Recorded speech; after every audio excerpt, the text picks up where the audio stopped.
our purpose is to get the stock market quotes in like 16 milliseconds, which is 1 millisecond faster than everybody else right now. Roughly $500 million a year. What if I told you that a single millisecond, 1,000th of a second, could decide who wins or loses hundreds of millions of dollars? Sounds impossible, right? But Wall Street has turned speed into a weapon. Behind the stock market lies a hidden world where machines trade faster than you can blink, algorithms battle over microseconds, and invisible systems quietly control your money. The movie The Hummingbird Project shows just how far people will go to shave milliseconds off their trade times and beat Wall Street. And here's the twist. It wasn't just fiction.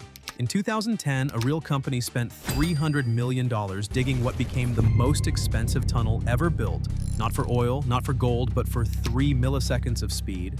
So here's the real question. Why does a fraction of a second matter so much in this money game? And more importantly, do you really think it doesn't affect you or the society you live in?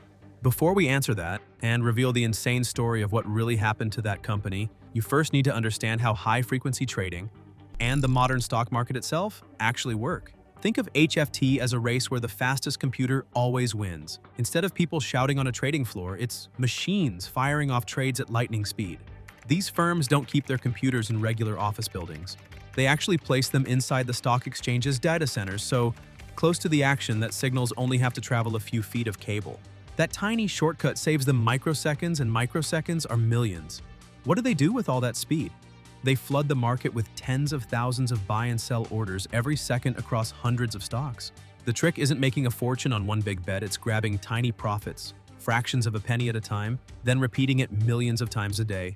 Add it all up, billions. One of the favorite tricks of high-frequency traders is called latency arbitrage.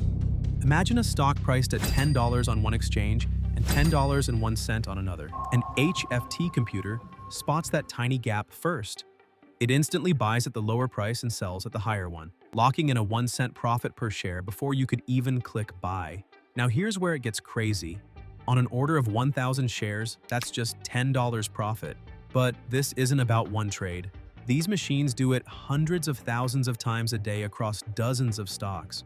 And when you scale that up, those pennies snowball into billions of dollars every year. It's basically a race where speed equals guaranteed profit. And that's exactly what the Hummingbird Project is all about. Vincent and Anton aren't chasing the next big startup idea.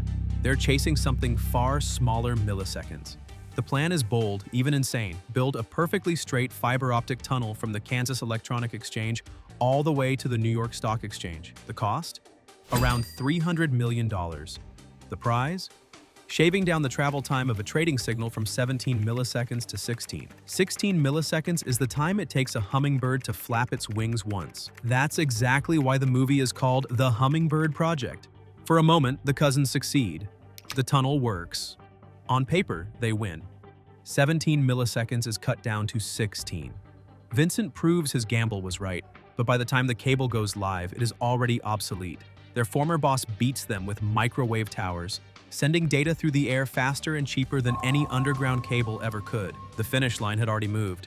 Their victory is short-lived, swallowed up by the next wave of innovation. And that's not just a Hollywood script. In fact, the story of Vincent and Anton mirrors something that actually happened. Because in 2007, a real company called Spread Networks had the exact same idea: carve a perfectly straight line through America no matter the cost to gain just a few milliseconds of speed. Every trading firm was using the same fiber optic cables, meandering along railroad tracks and highways, following whatever path was cheapest to build decades earlier. But what if you could draw a perfectly straight line from Chicago to New York and just dig through everything in the way? The existing route was about 1,000 miles, twisting and turning like a drunk snake. Trading signals took about 16 milliseconds to travel from Chicago's exchanges to New York's data centers. So Spread Networks proposed something bold: carve the straightest possible line through mountains, forests, rivers, and private property. 827 miles of the most direct path ever engineered between two cities. The payoff? Cutting that journey from 16 milliseconds to 13, yep, just 3 milliseconds, faster than every other trader on Earth, and they were all in. At one point, they accidentally hit a gas line and had to evacuate an entire town. The whole thing was so secretive, even the construction crews didn't know what they were actually building. When spread networks finally finished in 2010, they had something no one else on Earth had: a monopoly on speed. The first 200 trading firms willing to pay $10.6 million for a 5-year contract got access to the fastest trading connection on the planet, $10.6 million, to rent space on a cable for 5 years. And firms, they lined up to pay it. Because when your algorithms can execute trades 3 milliseconds faster than your competitors, $10 million is lunch money. Some of these firms make that much in a single day just by being slightly faster than everyone else. But it wasn't all perfect in the end. Spread networks had barely finished popping champagne when they realized they'd already lost the war. The problem with fiber optic cables, even perfectly straight ones, is that light doesn't actually travel at the speed of light inside them. It bounces around like a pinball, hitting the walls of the cable and taking a longer path than you'd expect. Even in spread networks' laser straight tunnel, the signal only moved at about 65% of light speed. So while Spread was celebrating their engineering marvel, other traders were looking up at the sky and having a very different idea. See, microwaves travel through air at nearly the full speed of light. And unlike cables that snake along the ground, microwaves can fly in perfectly straight lines between towers. By 2012, companies like McKay Brothers and TradeWorks had already built networks of microwave towers stretching from Chicago to New York, transmitting trading data in just 9 milliseconds. That means Spread Network's $300 million cable was already obsolete before most people even knew it existed. But the arms race? It had only just begun. Today, these firms use something called millimeter wave technology and free space optics, basically lasers shooting data through the air at nearly the speed of light. Some companies even experiment with shortwave radio, bouncing signals off the ionosphere like a Cold War spy operation. There are even patents for systems that would beam trading data off satellites in space. The current record for Chicago to New York latency? Under 8 milliseconds. But they're not stopping there. Firms are researching quantum communication and other technologies that sound like they belong on Star Trek, all to gain advantages measured in billionths of a second. And here's where it gets dark. This isn't about innovation or improving market efficiency. It's about a machine designed to extract billions of dollars from ordinary people, one imperceptible moment at a time.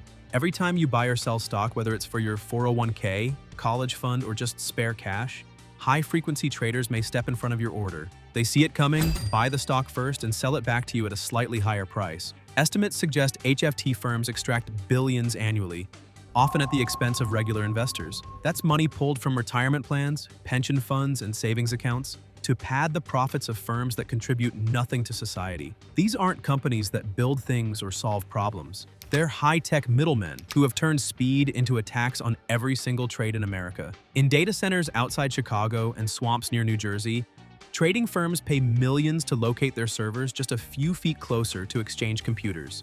Because even that tiny cable length can make the difference between profit and bankruptcy. High-frequency trading accounts for about half of all stock market activity. The firms controlling this space, Citadel, Jump Trading, Virtue, are among the most profitable businesses the world has ever seen. Ken Griffin alone has made more money than many countries generate in a year, mostly by being microseconds faster than everyone else. These firms don't just trade fast, they defend fast. When the exchange IEX proposed a 350 microsecond speed bump, a delay meant to protect retail traders, Citadel sued to stop it. Their argument? Slowing down trades would somehow hurt regular investors. The same investors they front-run every single day. The case even went to federal court. Citadel lost, but the message was clear. They will use their legal firepower to protect their edge. What started as a Hollywood story about two cousins digging a hole has revealed something far darker. A financial system where the very speed of light is for sale, where billion-dollar empires are built on nanoseconds, and where the market isn't just about money anymore, it's about power, control, and who can bend time itself. That's the real money game.